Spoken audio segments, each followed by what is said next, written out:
Canada has been ripping us off for years. Once again, U.S. President Donald Trump is preparing to unleash more tariffs. This time, he's putting the bullseye on Canadian lumber and dairy. It's unclear how much he wants to tax Canadian lumber, but suggests he'll hit back at Canada's high dairy tariffs with his own. 250% tariff, which is taking advantage of our farmers, so that's not going to happen anymore. They'll be met with the exact same tariff unless they drop it.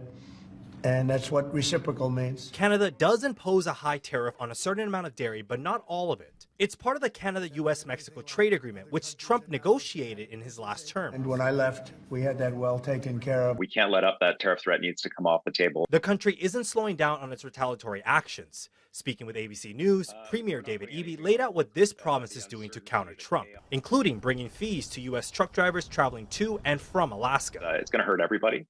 And these are the kinds of messages that need to be taken to the president.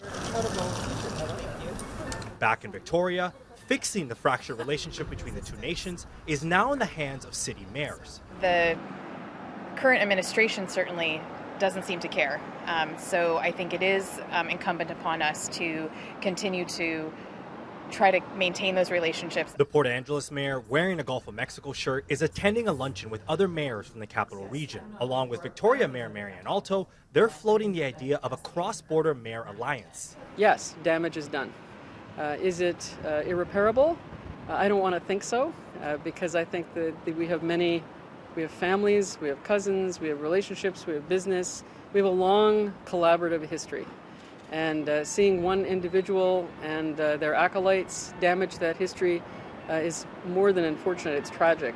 While its first wave of retaliatory tariffs are already in place, Canada says it will delay its second wave of tariffs until April 2nd, the same date Trump's tariff pause is currently set to expire.